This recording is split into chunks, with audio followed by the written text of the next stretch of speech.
cheguei aos 40? Porquê é que comecei a ver mal ao perto? É o tema deste episódio com o médico oftalmologista Dr. Filipe Brás.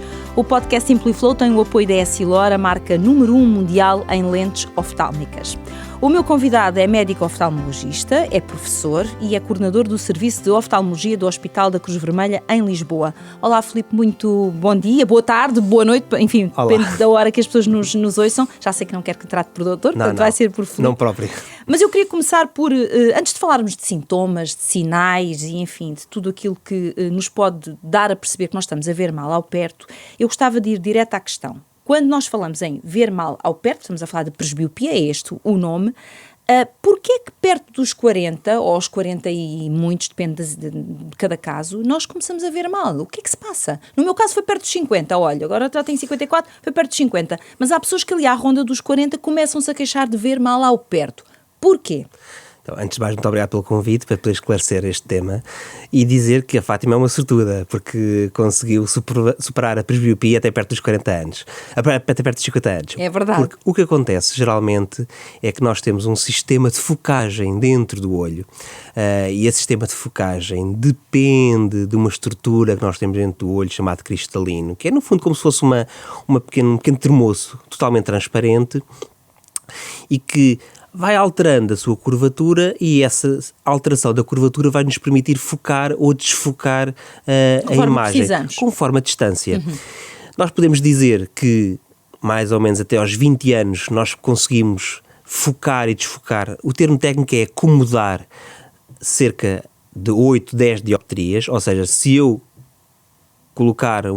errar por muitas dioptrias a prescrição de uns óculos de um doente jovem, ele até consegue tolerar pelo menos durante breves momentos aquela graduação, mas a partir dos 25, 30 e especialmente a partir dos 40, essa capacidade de focagem passa das 10 dioptrias ali para uma dioptria. Aos 55 anos nós conseguimos acomodar só meia dioptria ou uma dioptria. Portanto, é uma perda do sistema de focagem, da elasticidade deste sistema de focagem, que nos faz perder essa visão a várias distâncias. Ou seja, isso quer dizer então que não estamos a falar de uma doença, estamos a falar de uma condição, é isso? Sim, a presbiopia, sim. Ver mal ao perto, não é uma doença. Sim, não é, eu não considero uma doença, não deve ser considerada uma doença, é uma condição, embora a OMS classifique, existe uma tabela de classificação da OMS, da Organização Mundial de Saúde, classifique como doença ou perturbação da visão. Eu gosto mais de classificá-la como perturbação da visão, e portanto, é inerente à nossa vida. Há que aceitar. Há que aceitar porque nós felizmente vivemos mais anos do que vivíamos há umas décadas atrás, há umas centenas de anos atrás. No tempo dos romanos, no tempo de Jesus Cristo, ninguém usava óculos, também não os havia, mas também ninguém tinha necessidade porque a esperança média de vida rondava os 30 a 40 anos. E portanto, quanto mais vivemos, quanto mais uso fazemos das tecnologias, mais uso fazemos da visão de perto, mais necessidade temos, mas claro, não é de todo uma doença. Quais são as estruturas responsáveis pela presbiopia? Já me falou aqui nesta alteração que acontece no olho e tudo acontece nesta estrutura que me estava a explicar, Filipe. É, neste cristalino. Basicamente é aí que está o cerne da questão. Como eu disse, o cristalino é uma estrutura que é como se fosse um pequeno termoço que está no meio do olho, no interior do olho, e que vai conseguindo alterar a sua curvatura. Quando nós focamos ao longe, o termoço fica mais plano. Quando nós focamos ao perto, digamos que este termoço cristalino fica mais curvo. E com a idade, e agora aqui há uma certa... A medicina em 2024 ainda não está certo qual é que é o ponto original, onde é que isto tudo começa, mas o que nós sabemos é que este cristalino deixa de poder ser tão elástico. Pode ser, a teoria geralmente aceita, é por alteração da perda de elasticidade do próprio cristalino. Outra teoria é que pode ser por alteração do músculo que faz mexer este cristalino. O que é certo é que isto acontece a toda a gente e acontece a partir desta idade e a consequência final é exatamente a perda da curvatura do cristalino. Mas então isso quer dizer que o nosso cérebro não tem nenhum papel nesta alteração? Tem. Ok. Tem. Então. Portanto, o órgão é o olho, mas nós fazemos, eu penso sempre e digo isto sempre aos meus alunos e aos doentes que me perguntam sobre isto, a visão não é um fenómeno físico, apesar de termos um órgão físico, de termos fotões, temos neurónios, temos tudo isto, a visão é um fenómeno psicofísico, portanto envolve também a parte cerebral. E, portanto, nós conseguimos ainda modular ou superar os efeitos da perda da eficácia do órgão através do nosso cérebro. Existem alguns exercícios, se forem à internet encontram N exercícios. 99,99% não tem eficácia nenhuma, mas há alguns que têm alguma substância científica em que, se nós treinarmos o cérebro a ver, a distinguir imagens com contrastes muito próximos, conseguimos ter alguma resposta que superar um pouco este fenómeno da presbiopia, a perda de visão aos 40 anos. Mas, por exemplo, a questão da nossa... Porque, enfim, nós quando falamos aqui da nossa saúde, ela nunca é uma coisa de uma pecinha isolada. Eu pergunto, o nosso estado geral em termos de saúde tem ou não influência na presbiopia? Uma pessoa que cuida da sua saúde em termos gerais, a sua alimentação, o seu sono, eventualmente a prática do exercício físico, tudo isso, ou seja, uma pessoa que tem um estilo de vida saudável, isto pode ter um efeito benéfico relativamente à presbiopia ou não? De todo. Portanto, nós sabemos que a presbiopia é inevitável.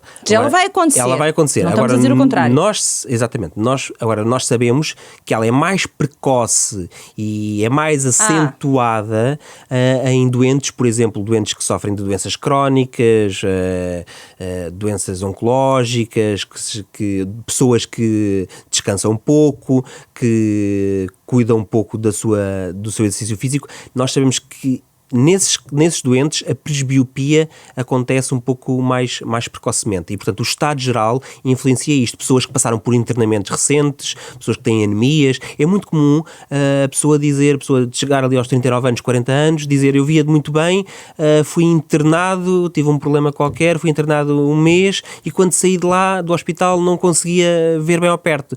Doutor, o que é que se passa com os meus olhos? Pronto, é preciso desmistificar, portanto, não é uma doença, não foi um internamento, mas o facto de ter estado numa condição mais débil, faz com que perda essa capacidade de superar a incapacidade que o olho cristalino nos impõe. Mas isso quer dizer que a pessoa, numa situação como esse exemplo que me está a dar, a pessoa recuperando o seu estado de saúde, vamos dizer, normal, poderá recuperar um bocadinho desta presbiopia? Pode recuperar um bocadinho. Ou seja, pode ter sido uma coisa momentânea. Exatamente. Ou seja, não quer dizer que ela não vá passar de 6 meses sentir os mesmos sintomas, mas quando estamos a recuperar de um processo que nos leva a uma fragilidade da saúde, e acelera este processo da presbiopia. Quais são os fatores de risco para a presbiopia? O que é que eu posso fazer de errado para, no fundo, ajudar a que ela aconteça? Ver mal ao perto. Ok. Há coisas que não pode fazer, portanto, não... Mas diga-me o que é que eu não posso fazer então, e quem nos ouve. Ok. Há coisas que... aquilo que nós sabemos... Lá está. Falamos no cristalino. O cristalino é a grande estrutura, o grande culpado disto tudo. E, portanto, nós sabemos que o cristalino se perde a elasticidade com certos maus hábitos. O tabaco, o álcool, no fundo aquilo que nós também sabemos para muitas outras doenças.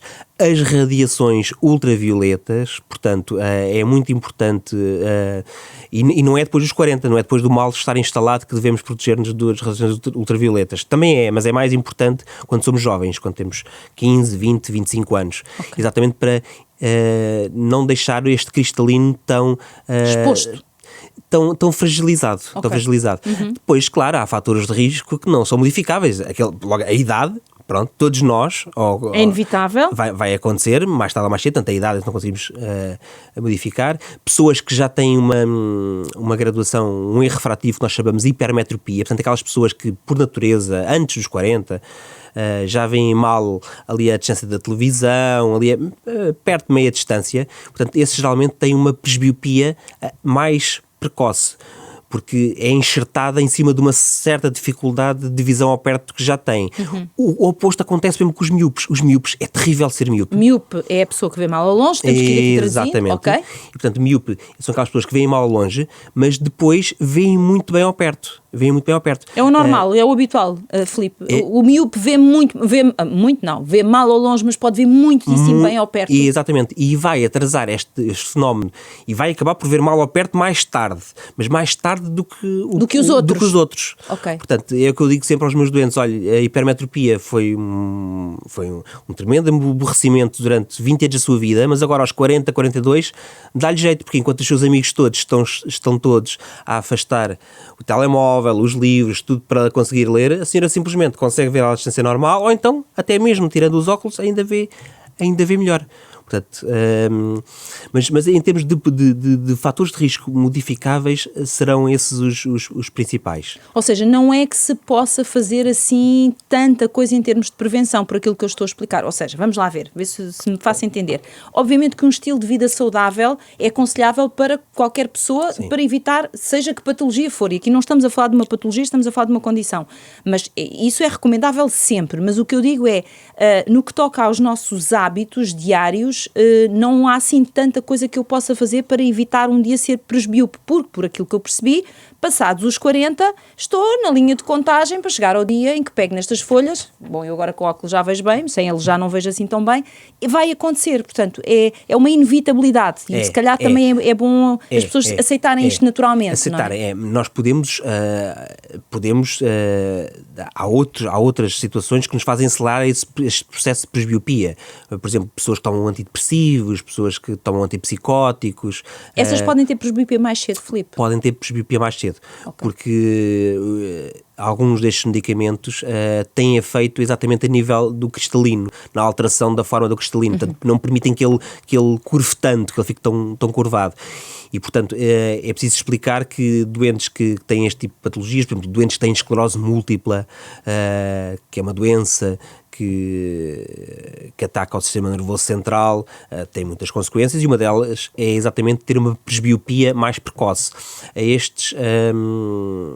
Nós chamamos de presbiopia precoce antes dos 40. Claro. Porque há pessoas que a partir dos 35 já começam com estes sintomas. Assim como ao oposto, como eu dei exemplo dos miúpes que só depois dos 42, 45 é que começam a ter a necessidade de ver ao perto com correção óptica. Quais é que são os sinais a que nós devemos estar atentos? Os sinais que me possam a mim levar a pensar, eu se calhar posso estar com presbiopia. Eu se calhar tenho mesmo que ir a um profissional de saúde ver o que é que se passa com os meus olhos, porque eu pego nesta folha e já não leio com a mesma facilidade. Sinais. É muito fácil, é só pensar no meu caso. Então. Comecei recentemente, lá está, aos 40, então é assim. Então, geralmente a queixa número 1 é a pessoa deixou de conseguir ver bem ao perto. Portanto, primeira coisa é pegar à distância normal, que é isto, e não ler bem. Ver desfocado. Começa a ver desfocado, começa a ter percebe que afastando um bocadinho, nós chamamos o síndrome do braço curto. A pessoa começa a esticar um bocadinho para conseguir focar mais ao longe. Okay. Começa a ter necessidade de ter mais iluminação para conseguir ler melhor. No telemóvel tem de aumentar as letras ou a luminosidade do ecrã. Ou seja, precisa de mais contrastes, na verdade, não é? No fundo, por isso é que eu dizia há pouco que certos exercícios que melhoram a capacidade cerebral de perceber o contraste podem ser úteis. Eu tenho um exemplo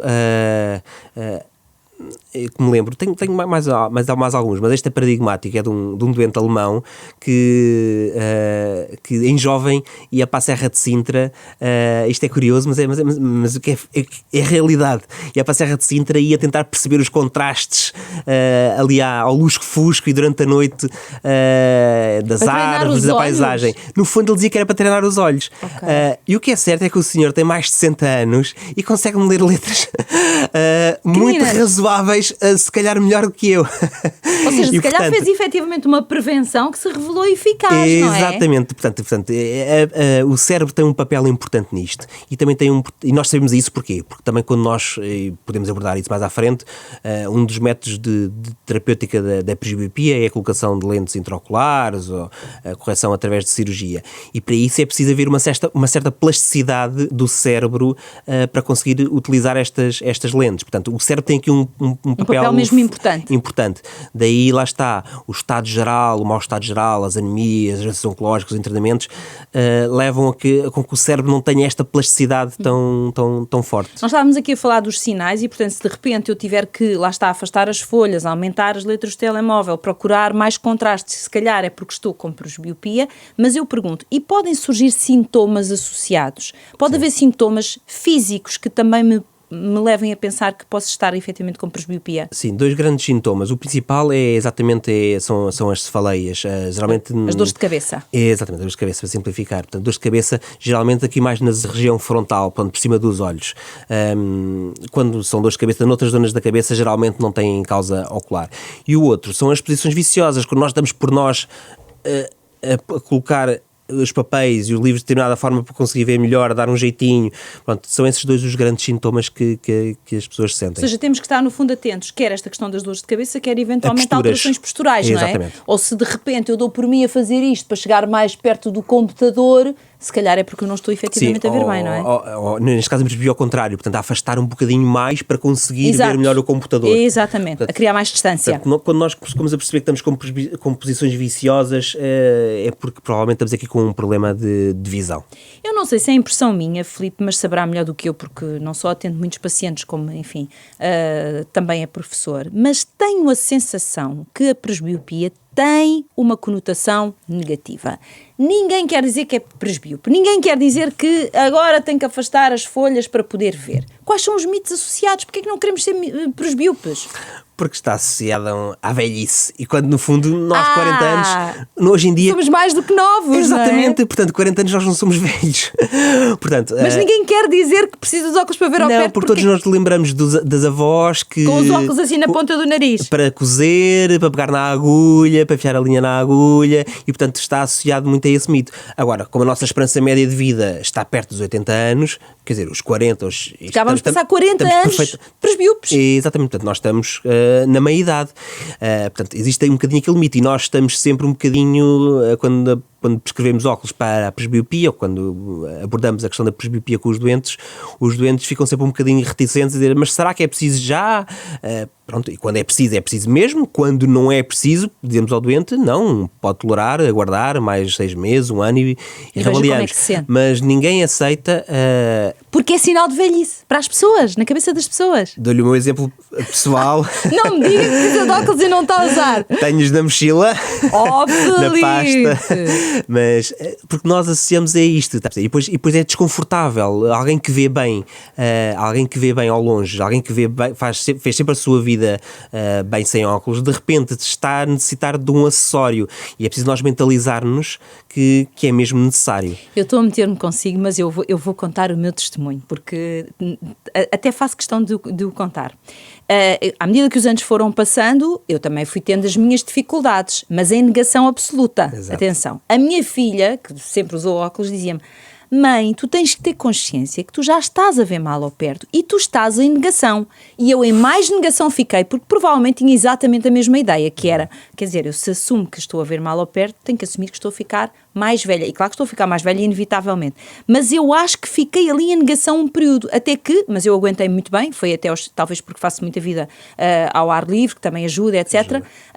Foi depois dos 50 que, determinadamente, eu percebi que me cansava muito a trabalhar, nomeadamente com as folhas, etc., provavelmente pelo esforço que eu fazia. Senão tenho que estar aqui qualquer coisa que não está bem, porque eu canso muito mais. E estava presbíope. Pronto. Sim. Portanto, não vale a pena entrar em negação como eu fiz. Não. E também depende um bocadinho da atividade de cada pessoa. Claro. Eu digo sempre aos doentes, olha, se a sua função, se for agricultor e a sua função for andar a cavar a terra e não tem grande necessidade de visão de perto, deixe estar, não vai precisar disto. Se não tem hábito por ler, não usar o telemóvel ou utilizar pouco o telemóvel, não vale a pena estar a corrigirmos a presbiopia. Agora, se a função, e cada vez mais hoje nós vivemos rodeados de papéis, telemóvel, computadores... Tecnologia, não é? E, portanto, tudo a visão de perto... e portanto isso aí nós temos de aceitar. Mas então isso leva a uma outra questão, Filipe, que é o seguinte: quando me é diagnosticada uma presbiopia, quando eu tenho um tipo de trabalho que realmente eu preciso, lá está, de ler papéis, computadores, o que for, portanto, supostamente eu tenho que estar a usar os meus óculos. Se eu não o fizer, quais são as consequências. É porque, às vezes, efetivamente, as pessoas permanecem nesta negação, dizendo uma coisa que se calhar já ouviu muitas vezes, que é: eu estou a atrasar isto porque eu sei que no dia que eu começar vou ficar totalmente dependente e não vejo absolutamente nada sem eles. Não, isto é verdade ou não? Não, isso é um mito. Então vamos lá desmistificar estes mitos. Porquê que é um mito? Isso é fácil, porque é assim, porque a pessoa de repente, se começar a usar óculos, vai começar a ver muito bem, e depois, claro, percebe quão mal estava a ver antes. Portanto, não é que a pessoa ficasse viciada nos óculos, a pessoa é que não tinha a noção de quão bem poderia ver. E se calhar não tinha a noção, não se esqueça do que vai dizer, não tinha a noção, e vou de novo à minha experiência, não tinha a noção que se calhar levava, estou a exagerar, 2 minutos a ler um texto, e agora se calhar leva 1, porque é mais rápido, que não se cansa tanto das posturas, porque não tem que andar aqui a fazer esforços, porque está descontraída a ler. Exato. Ou seja, há uma série de ganhos que a própria pessoa não tinha consciência deles. Sim. Exatamente. Certo. Mas, portanto, o que me está a dizer é que, efetivamente, não faz sentido pensar que é uma perda de independência. Pelo contrário, usar os óculos será ganhar a independência, neste caso. Exatamente, dá-nos independência, dá-nos a multifocalidade que perdemos, a capacidade de ver a determinadas distâncias que perdemos aos 40 anos. O que não quer dizer que nós, lá está, para um bocadinho relacionado com esse mito, que nós não sejamos sempre um bocadinho conservadores quando prescrevemos óculos para a presbiopia, para a dificuldade de visão ao perto. Para quê? Para permitir à pessoa ainda ter uma certa margem de elasticidade cerebral e do próprio cristalino para poder ainda manejar aquilo. Mas nós, é um mito dizer que depois fica dependente dos óculos. Vai sempre necessitar dos óculos. Não Portanto, vale a pena. Não vale a pena. Não vale a pena. Mas e ou seja, se eu precisar deles e não os colocar, eu agravo a minha presbiopia? Agrava os sintomas. Agravam os sintomas. Okay. Portanto, não agrava. Isso também é um mito. As pessoas têm muita noção que usar os óculos serve para aumentar ou diminuir a graduação. Não serve para nada. Eu dou sempre o exemplo: os óculos estão para a visão como o cinto está para as calças. Portanto, não é por nós usamos o cinto para segurar as calças. Não é por apertarmos mais o cinto que vamos emagrecer, ou por largarmos o cinto que vamos engordar. Portanto, é para o cinto e os óculos servem exatamente para nos dar benefício naquele momento. Portanto, não vai criar hábitos, não vai criar vícios. Cumpre uma função, ponto. Cumpre uma função. Exatamente. Agora, vamos falar de soluções. Efetivamente, a medicina tem evoluído muito, a ciência evoluiu muito. Provavelmente hoje as soluções que existem são diferentes de há uns anos atrás, não sei, explique-me o Filipe, mas quais são as soluções que existem para a presbiopia? Então, vamos falar das mais básicas. Óculos, de ver ao perto, para quem vê bem ao longe apenas precisa de óculos para ver ao perto. Isto às vezes cria um certo problema, porque a pessoa que vê bem ao longe e mal ao perto, se tem uma atividade em que alterna muito a visão de longe com a visão de perto, está constantemente a tirar por os óculos. E isto acaba por ser também muito cansativo para a pessoa no dia-a-dia. Claro. Imagina isto durante 5 dias de trabalho útil e mesmo em casa, a cozinhar, coisas tão simples como tirar as espinhas do peixe. Sim, que a pessoa sem óculos não as vê. Não as vê já. E, portanto, existe a hipótese de usar os óculos só para perto, mas podemos fazer uma tirada de tipos de lentes, são as lentes progressivas, portanto, que têm uma distância, permitem-nos continuar a ver bem ao longe, mesmo que seja uma graduação perto de 0, mas para o perto estão corrigidas e, portanto, a pessoa anda sempre com os óculos e não tem que estar a tirar e a pôr, é muito mais prático, não é? Exatamente. Depois, temos as opções mais cirúrgicas.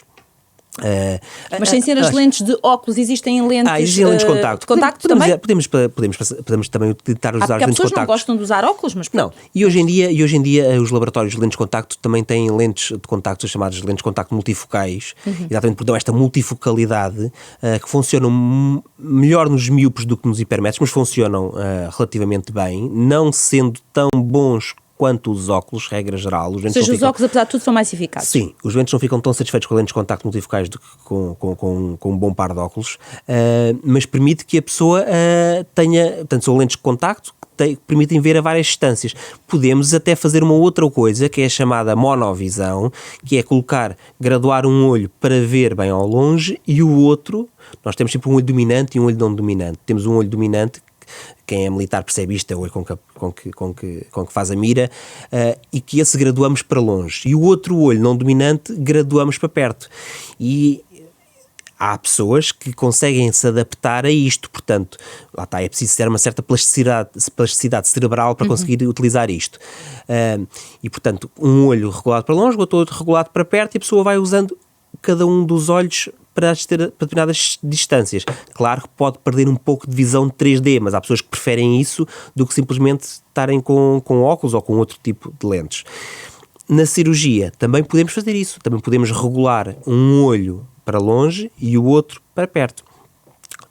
Regra geral. É impressionante ouvir isso. Parece que estamos a regular uma máquina e estamos a falar dos nossos olhos, não é? Porque desde que tenhamos uma boa plasticidade, desde que o nosso cérebro, e para isso é preciso perceber, é preciso fazer testes, é preciso perceber se o doente vai tolerar essas diferenças de graduação longe, perto, entre de um olho e do outro.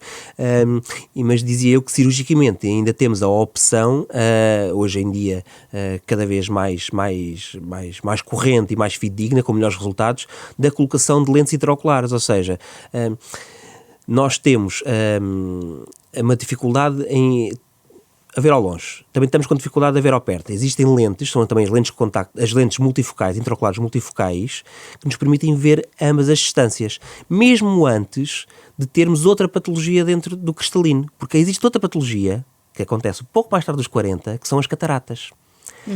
E as cataratas afetam o cristalino. O que é que nós vamos fazer quando operamos uma catarata?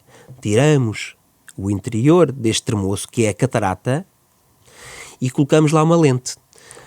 Usualmente, antigamente, utilizava-se uma lente geralmente regulada para longe. E a pessoa ficava a ver bem ao longe e depois ao perto precisava de óculos. Hoje em dia, em doentes que assim necessitem, assim desejem e que estejam conscientes de alguns efeitos secundários que estas lentes possam ter, podemos implantar lentes que não estão reguladas apenas para longe, mas que estão reguladas para longe, para média distância e para perto. Isto é impressionante, as soluções que hoje em dia existem. Hoje em dia a tecnologia permite-nos fazer coisas que não nos permitia fazer há 15, 20 anos atrás. Mas eu já percebi que permite, ou seja, a tecnologia permite, quer no caso das cirurgias, porque há respostas muito...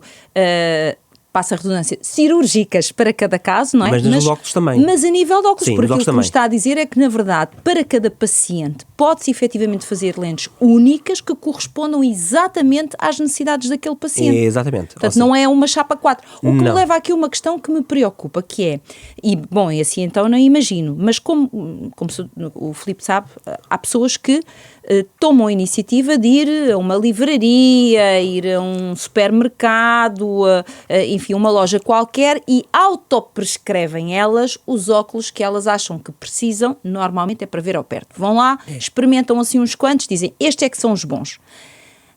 O que dizer? Pronto, que consequências é que isto pode ter? Eu autoprescrever-me, não passar pela mão de um profissional, ser eu a decidir a graduação, ser eu a decidir, quer dizer...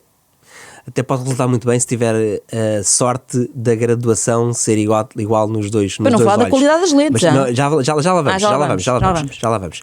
Até pode resultar muito bem se a nível refrativo, se a graduação for zero, for igual nos dois olhos e a pessoa numa fase inicial de presbiopia pode valer-se desses óculos, digamos assim, de farmácia, desses óculos pré-montados, digamos assim. Agora, esses óculos são de um material, não têm a qualidade óptica de umas lentes de óptica clássica. E, portanto, para alguém que faz esforço visual diário, portanto, uma coisa é ter uns óculos só para ver ali... Quanto é que custa no supermercado? Foi ali 2 segundos e acabou. Ok, agora para quem quer ler um livro, esses óculos não são adequados. Para quem usa computador, esses óculos não são adequados. Portanto, têm de ser óculos prescritos e com... Ou seja, podem causar danos então? Podem causar danos não a nível de órgão, mas a nível de sintomas. Até porque é relativamente raro nós termos a mesma graduação nos dois olhos. Exatamente. E esses óculos vêm sempre montados com... Sim, é dos dois lados igual, não é? Igual. E, portanto, é o que eu lhe digo, quando são situações muito esporádicas, a pessoa pode recorrer a eles. Perdeu os óculos do oculista, demora uma semana a fazer, a pessoa fica totalmente incapacitada se não tiver óculos. Compra um desses óculos pré-montados e vai... servindo para aquela situação pontual. Agora, a longo prazo, não. A pessoa vai começar a sentir mais cefaleias, vai começar a sentir dificuldade em diferentes graus, em diferentes distâncias de visão, portanto, não são de toda adequadas. Íamos falar também da qualidade das lentes. Porque eu queria falar um bocadinho nisso, porque nas progressivas, e hoje em dia nós temos, infelizmente, as marcas comerciais tentam sempre gerir um bocadinho as suas vendas e hoje em dia temos lentes progressivas de muito baixo custo. Ou seja, lentes progressivas são aquelas lentes que dão-nos para ver ao longe e dão-nos para ver ao perto. Que servem para e o intermédio. E lá está, tudo tem um preço. Essas lentes mais baratas, de pior qualidade, não é tanto o material que é diferente, é a geometria da lente que é diferente. Ou seja, com uma lente mais barata eu só consigo ver ao longe, intermédio e perto se espreitar exatamente por aquele pontinho da lente. Hoje em dia já existem lentes, claro que depois tem o seu custo, de diversos fabricantes de lentes que têm campos de visão muito mais largos. Eu posso olhar para a Fátima um pouco de lado e não vê-la completamente distorcida. Ok? E, portanto, dentro das lentes progressivas, isto não é chapa certa para todos. Okay? Portanto, existe variabilidade e os doentes às vezes perguntam qual é as lentes que recomendam. A pessoa pode recomendar um ou dois modelos, escolha dentro do seu orçamento, mas explicando sempre que provavelmente uma lente mais barata não vai corresponder. Por isso é que muitas vezes nós ouvimos os doentes dizer assim: mas vou ter de usar progressivos, a minha tia, a minha prima, a minha vizinha usou progressivos e não se adaptou. Isto é muito habitual usar e depois ouvir isto e depois não se adaptou e a generalidade das não adaptações é exatamente por lentes de baixa qualidade, lentes com baixa qualidade da geometria da lente. Isso é importante saber. Alguma mensagem final, Filipe, que queira deixar aos presbiúpedes que nos estão a ouvir, ou outros que o venham a ser? A todos nós, à esperança. A todos nós também vivemos mal perto. À esperança, ainda bem que temos presbiopia, quer dizer que vamos viver bastantes anos. Há soluções para isto, não há que negar o problema, há que consultar o médico oftalmologista, há que ter a melhor correção óptica, a melhor solução óptica possível, e não é nenhum drama, não é sinal de velhice, é sinal que estamos vivos, é sinal que, tal e qual como um dia eu espero ter rugas, poucas, mas espero ter. A Fátima é igual, certamente. Eu já as tenho e convivo bem com elas. E é um sinal que cá estamos. É bom sinal que sejamos presbíopes. Muito bem. Obrigada, Filipe. Obrigado por todas estas informações. O podcast Simpliflow tem o apoio da Essilor, a marca número 1 mundial em lentes oftálmicas.